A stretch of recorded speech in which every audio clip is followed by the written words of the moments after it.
Boa tarde, pessoal. Hoje a gente vai falar um pouquinho sobre a Grécia Antiga, tá? Então, a Grécia Antiga foi berço de várias práticas presentes no mundo contemporâneo. Ou seja, a gente vai analisar algumas características que surgem com essa civilização e que ainda hoje nós, no nosso dia a dia, as utilizamos, tá bom? Então, a gente vai conhecer as principais características, os principais períodos, tá? Então, vamos lá. Localização. Então, essa civilização vai surgir aqui, ó, tá vendo? Nessa península balcânica ou a Hélade, tá? Entre o mar Egeu, a gente vai ter aqui o mar Mediterrâneo, o mar Jônio, tá? Para quem não sabe, península é uma porção de terra, tá? Que é cercada por água por todos os lados, tá vendo? Ó? Salvo por esse estreito aqui, ou seja, é cercado por água, mas se une uma área maior, tá? Terrestre, tá bom?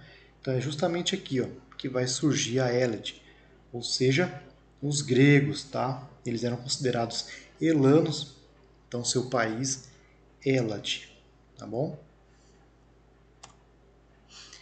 Divisão territorial da Grécia. Então a gente vai ter aqui a Grécia continental, como o próprio nome diz, né? Por que continental? Faz parte da península aqui, continente. A Grécia insular, ou seja, pertence a ilhas, tem semelhanças, características, vai se desenvolver aqui. E a Grécia asiática, como o próprio nome já diz, né, faz parte aqui, ó, desse estreito litorâneo do continente asiático, tá bom? Então a gente vai ver o período pré-homérico, o período homérico, o período arcaico, clássico e o macedônico, também conhecido como helenístico. Então vamos lá. Durante muitos anos se estabeleceu na ilha de Creta a civilização minoica, caracterizada pelo comércio em grande quantidade que realizava pelo mar Egeu. Tá vendo aqui? Então tínhamos a civilização minoica, habitava essa parte aqui insular, ou seja, fazer comércio através dessas ilhas, devido à sua posição geográfica, então o comércio marítimo vai prevalecer. A gente vai ver que por volta de 1400 a.C., vão surgir os aqueus. Eles vão invadir, mas é guerra, professor? Não, é de forma pacífica. Então a gente vai ter o primeiro contato, esses aqueus ali, por algumas alterações climáticas, tá? Eles vão procurar novas terras e através desse contato ali a gente vai ter o quê? Uma inovação, digamos assim, uma aculturação tanto dos aspectos artísticos, religiosos, políticos. Então a gente vai ver desse contato desses povos aqui, ó, os aqueus com os, né, com a civilização minoica que já estava aqui, vai surgir o Creto micênica. Outras invasões pacíficas vão ocorrer. Dessa vez a gente vai ter o que? Os eólicos, os jônios, eles começam a se instalar nessa península aqui, ó, tá? Nas regiões da Tessália, na região da Ática aqui, ó. Então a gente já tem o que? Os aqueus, a gente agora tem os eólios, os jônios, e através desse contato vão se formando essa civilização, vai se formando esse povo nessa região aqui, ó, tá? Para gravar a situação, em 1200 a.C. vai surgir os dórios, tá? Eram os povos indo-europeus, ou seja, lá da Ásia Central, e diferente do que acontece com os aqueus, com os eólios, com os jônios, eles vão usar do que? De violência, vão ter domínio, uma superioridade bélica, muitas mortes, e a partir dessas mortes, desses conflitos aqui, a gente vai ter o que? A primeira diáspora grega, ou seja, a dispersão. Esses povos que antes estavam aqui, para fugir dessa opressão dos dórios, começam a procurar outras regiões. Vejam aqui no mapa, ó. Saem dessa península e ó, para cá, chegam aqui, tá vendo? Ó, os aqueus fugindo. Então essa é a primeira diáspora grega. E por que eles fugiram, professor? Devido à invasão desses povos, a gente vai ter o que? Um retrocesso. Digamos assim que a gente vai ter o que? A Idade das Trevas da Grécia. Então, a gente vai ter algumas alterações. Essa população que foge, que faz parte dessa diáspora grega, começa a viver em pequenos grupos familiares, tendo como pilar central a agricultura de subsistência, tá? Aquele que é o necessário para sobreviver. O sofisticado artesanato, que havia sido desenvolvido, vai ceder espaço para peças mais simples e funcionais, aquelas do dia a dia. Então a gente tem um retrocesso, e é justamente por causa desse retrocesso na civilização que vamos, nesse período, receber o nome do quê? De Idade das Trevas da Grécia. Então se inicia a partir então dessa diáspora aqui a civilização gentílica. Professor, por que é gentílica? São gentios? Não. Vamos falar agora dos genos, tá? Genos, que era o que? Aquela organização social baseado nas famílias, tá? Aquela coisa familiar, pai, mãe, filhos e alguns poucos agregados, tá bom? Então esse período homérico foi assim denominado pelo estudo dos poemas de Ilíada, Odisseia, tá? Então escritos pelo poeta grego Homero. Então, por isso que o nome do período é homérico. A importância destes poemas está relacionada ao fato deles expressarem o modo de vida da civilização daquela época. Como a gente falou, seus costumes, o uso da terra e a formação social, diferente do que acontecia lá na civilização creto-micênica, onde se inicia, antes da invasão dos dórios, essa aculturação. A formação dos oicos, tá?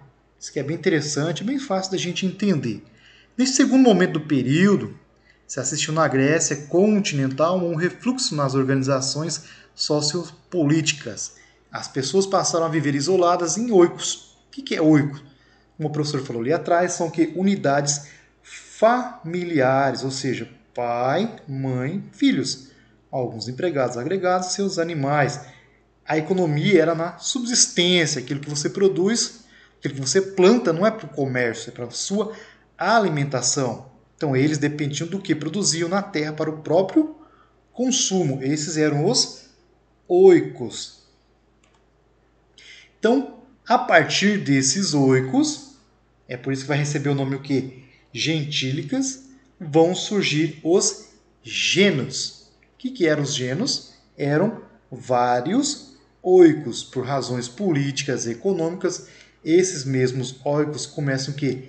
A se reunir em clãs por meio de parentesco arranjado e passaram a ser conhecidos como geno. Então temos um oico, tá? Pai, mãe, filhos. Outro oico, pai, mãe, filhos. Tá? E da união desses oicos a gente vai ter um geno. Então cada desses genos aqui era chefiado pelo homem mais velho e o poder era hereditário, ou seja, passava para o seu filho, o primogênito. E as fratrias. Então, o que são as fratrias, pessoal? A luta pela sobrevivência, que dependia basicamente da terra, vai desencadear uma série de guerras entre esses genos. Então, para se enfrentar um inimigo que era comum, esses genos se uniam. E a partir do momento que esses genos se uniam, surgiu uma fratria. Ó. Então, tá vendo aqui? Oicos, se juntou um geno. Um outro geno se ajunta, a partir dessa união de genos, temos uma fratria. Então, logo a igualdade presente no período pré-homérico deixa de existir. A partir do momento dessas fratrias, a gente vai começar a analisar a questão da desigualdade social, porque quem iria chefiar essas fratrias era o basileu. O que é um basileu? É um rei ou o imperador que vai se tornar líder dessas fratrias. Então, o governador, o rei, então, governava perante uma agremiação de aristocratas. E a partir desse governo, vão surgir 3 grupos principais, que são justamente esses aqui. Os eupátridas, que eram os bem-nascidos, Então eles possuíam um certo grau de parentesco com o pátrio, ou seja, aquele adulto que recebia as melhores terras, e por consequência eles também recebiam o mesmo. Tínhamos aqueles que tinham algum grau de parentesco, mas era distante. Então eram os agricultores e os artesãos, e os tetais eram aqueles que eram os marginalizados, eram excluídos da vida pública grega, tá bom? Então a partir, pessoal, dessas fratrias, a gente vai ter o que? O surgimento das tribos.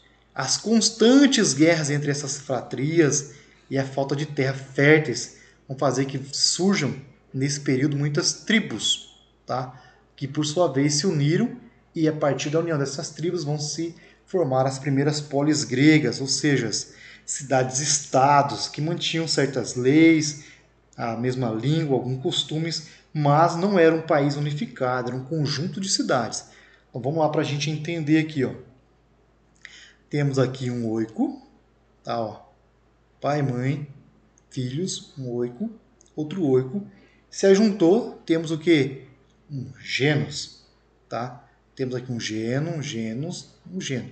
Se ajuntou, fratrias. E a partir do momento que essas fratrias se unem, vão surgir as tribos. E a partir da união de todas essas tribos aqui, que são várias fratrias, a gente vai ter as polis, ou seja, cidades, estados gregas. E como eu falei para vocês, apesar de algumas leis serem iguais, mesma língua e alguns costumes, eles eram que não eram unificados, eram cidades-estados que tinham sua independência. Então, essas polis ou cidades-estados era a união dessas várias tribos, tá bom? Que reconhecia como seu líder supremo o basileio. Então vai surgir a figura do rei ou do imperador que vai comandar todas essas tribos, todos esses oicos, todos esses genos, essas fratrias, essas tribos, todas essas cidades aqui, a gente vai ter o basileu, certo? Então, a partir dessa unificação, digamos, surgimento dessas polis, a gente vai ter a segunda diáspora grega, porque devido à desigualdade social vai fazer com que essas pessoas procurem o quê? Novas terras, e assim elas vão se expandir pela Península Itálica aqui, ó, como vocês podem ver, e também pelo Mar Negro, tá bom? E chegamos assim no período arcaico, tá? Que é o surgimento dessas polis ou cidades-estados. Na passagem do período homérico para o arcaico, as cidades-estados que se formaram optaram por modos de vidas diferentes, não somente no modo de vida, mas na questão política, na questão econômica e na sua organização em função principalmente das condições geográficas. Então a gente vai ter algumas diferenças bem marcantes, e a gente tem como exemplo aqui a cidade-estado de Esparta e também Atenas, que são elas que vão mais se contrapor aqui, que a gente vai analisar a partir de agora, e vão chegar a ter travar certas batalhas, a gente vai ter guerras entre as mesmas. Tá? Esparta, vamos lá, localização. Foi fundada pelos dórios, o que explica, né, pessoal, essa questão bélica, né, essa preparação para a guerra, tá? Vai se desenvolver na península do Peloponeso, tá vendo aqui, ó? É cercada de pequenas planícies, montanhas de pequenas altitudes. Sua divisão social, desculpa. A gente tem os esparciatas, ou espartanos, que eram aqueles que eram os descendentes dos dórios, eram guerreiros profissionais, donos de terras, tá? Então, tornava este grupo a camada dominante no período. Tinha os piriecos, que eram os aqueus que não resistiram aos invasores, então foram aqueles que não participaram naquela primeira diáspora, eram homens livres, mas sem direitos políticos, eram camponeses, artesãos, comerciantes, tá? E pagavam altos impostos, e em época de guerra eram convocados. Os ilhotas formavam a maioria da população, eram servos do Estado e trabalhavam nas terras dos esparciatas. Tinha uma vida miserável, estava exposto à violência, humilhação, desempenhavam várias atividades, se revoltavam com frequências, revoltas assim que eram contidas. A educação era voltada para a preparação militar, defesa do país e principalmente da sua polis. Então, ao nascer, cada criança era examinada por um conselho, se avaliava a sua constituição física, se tivesse alguma deficiência, era tirada dentro dos filadeiros. Isso aqui, ó, bem interessante, essa parte falando de Esparta, para quem gosta desse filme. A gente tem o filme dos 300, que retrata um pouquinho, né? Bem interessante.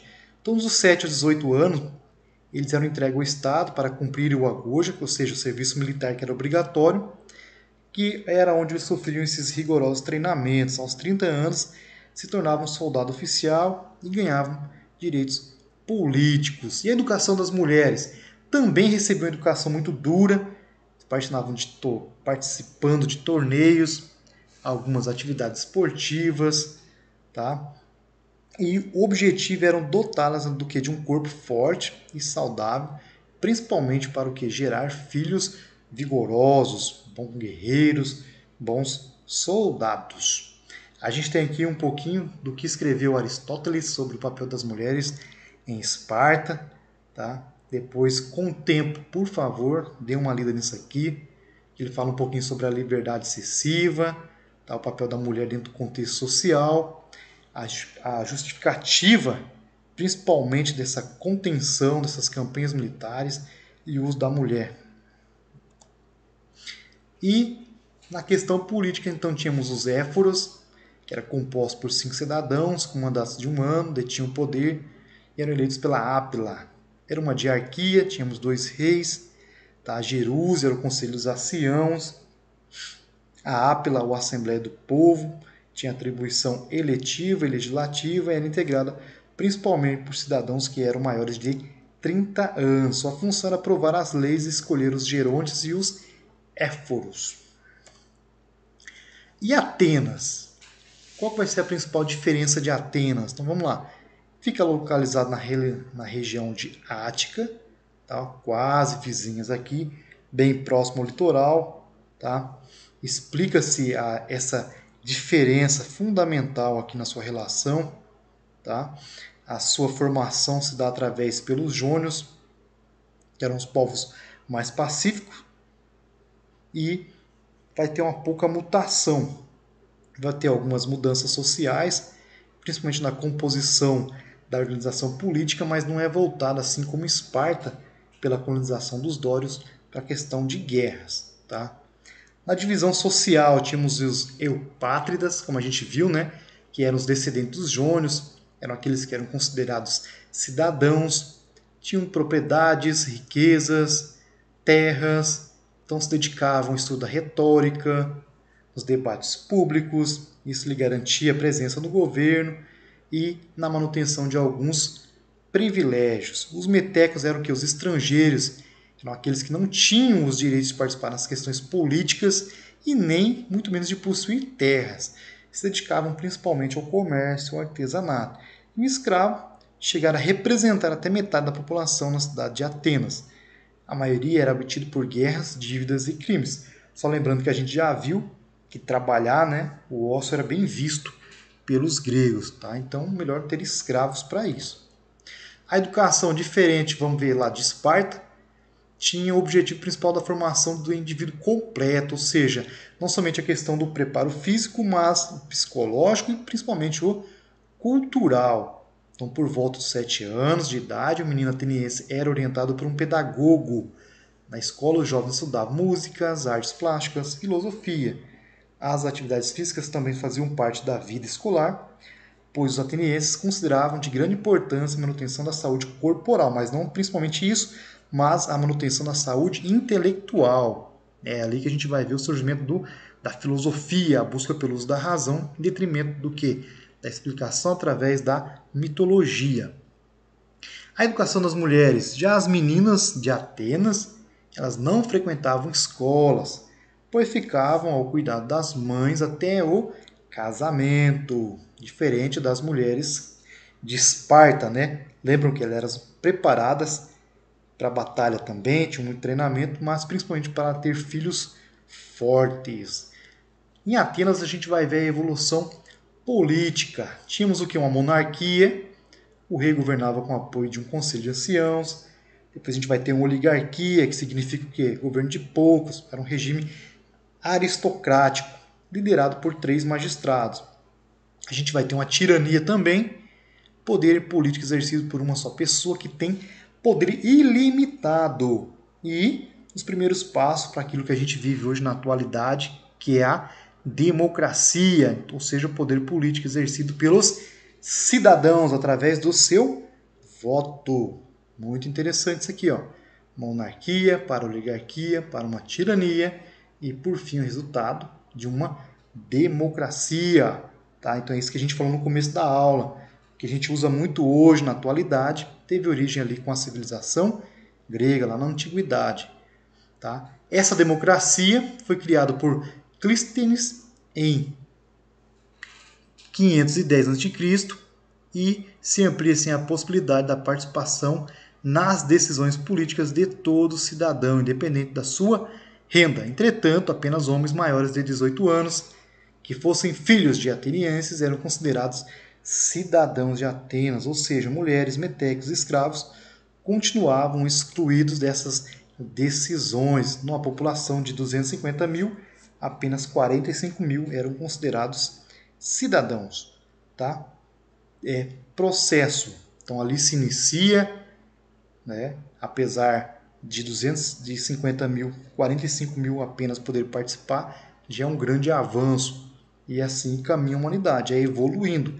E é a partir dessa evolução que a gente chega no resultado final, que é essa democracia que a gente vive na atualidade no nosso país.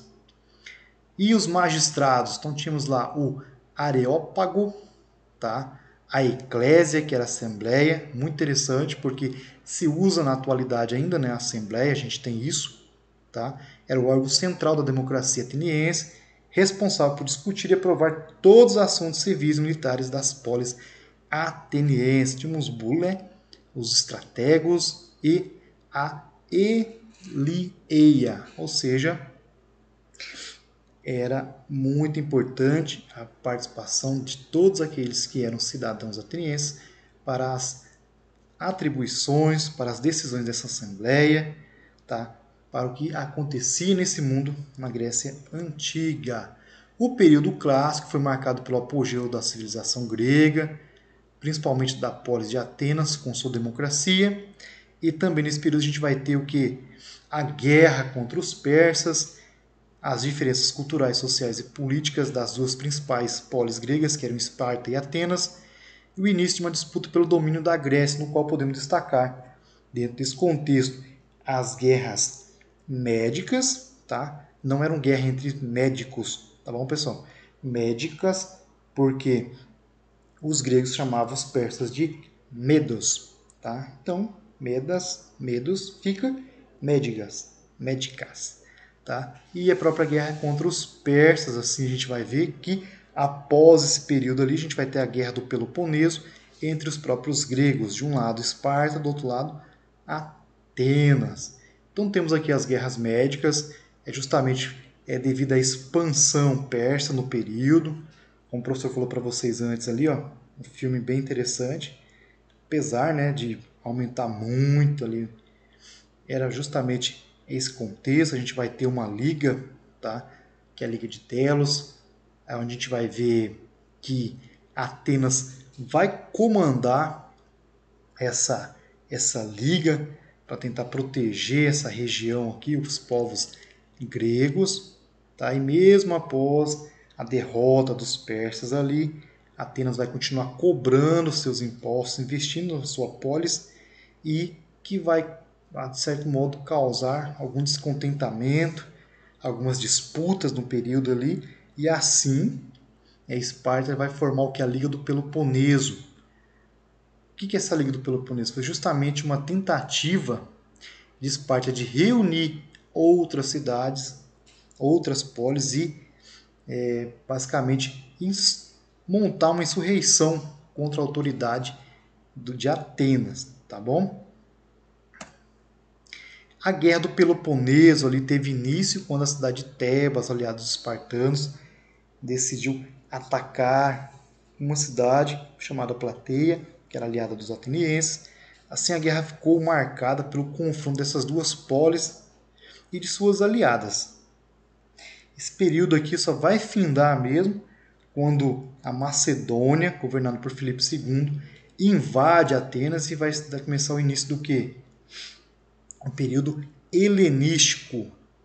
E assim, a Grécia passa a ser governada por Filipe II, e Filipe II, nessa expansão por seus territórios pela Ásia, Europa e África, vai fazer o que? Uma fusão dessa cultura grega. Então esse período é marcado principalmente pela expansão por outras regiões, tá? E assim, lá logo após todo esse conflito, o filho Felipe II, ele mantém o que seu pai lá atrás buscava, e a partir dessa expansão por esse império, a gente vai ter o que? Uma fusão da cultura grega com outros povos, justamente porque ele vai promover casamento entre seus oficiais e jovens das populações locais. A gente pode apontar como aspectos em comum entre os gregos a religião, tá? Essa religião era baseada na mitologia, que era uma tentativa de explicar por meio de algumas coisas que não se encaixavam. A gente já viu que o mito não se preocupa com contradição, então tentava se explicar alguns fenômenos da natureza de uma forma, às vezes até irracional, atribuindo tudo isso a divindades. Então a gente pode ver aqui Zeus, tá? Afrodite, Hermes, Poseidon, tá? Hades. Então era uma tentativa de se explicar a vida por meio desses deuses aqui. Isso era a mitologia. A gente vai ver o surgimento da filosofia, diferente da mitologia, buscava uma explicação racional, e esses debates em Atenas ali vai ser o berço para o surgimento dessa busca desses filósofos que eram explicar de forma racional realmente o que era a sociedade. Então a gente vai ter o Sócrates, Platão, né, Aristóteles, todos importantes pensadores que vão contribuir para o pensamento ocidental, vão contribuir para o que a gente vive hoje na sociedade. Na arquitetura a gente tem os estilos, tá, que são parecidos, que são bases que a gente pode observar aqui na imagem, dórico, jônico, coríntio. As esculturas, a gente tem algumas semelhanças entre esses povos ali. Então a figura humana sempre vai ser representada de uma forma, digamos assim, de uma forma que a gente consiga, de certa forma, entender o conceito de antropocentrismo, ou seja, aquela passagem que os filósofos não procuravam mais compreender o universo, mas sim o homem no seu infinito da razão, tá? E a gente pode observar também pelas pinturas gregas, que se representavam que as relações do dia a dia, as batalhas, mitologia, sua vida, seus conflitos, seus templos e também seus palácios. Como contribuição para o nosso dia a dia, foram eles que desenvolveram os Jogos Olímpicos, que aconteciam de 4 em 4 anos, na cidade grega de Olímpia. Então era uma forma de se homenagear os deuses, principalmente Zeus, tá? Então esses atletas se reuniam para disputarem diversos esportes. Os vencedores das Olimpíadas recebiam em suas cidades, eram recebidos em suas cidades como verdadeiros heróis, pessoal. E para a gente finalizar aqui, uma das principais contribuições, uma das mais legais, era o que? O teatro. Foi invenção desses povos antigos, dos gregos, tá? E essas peças eram apresentadas em anfiteatros ao ar livre, tá? Esses atores representavam usando máscaras. Então tínhamos comédias, dramas, sátiras, retratavam o comportamento e o conflito do ser humano da época. Então são contribuições importantíssimas para nós e para a sociedade. Finalizamos por aqui. Caso de dúvida, entre em contato com o professor. Beleza? Valeu!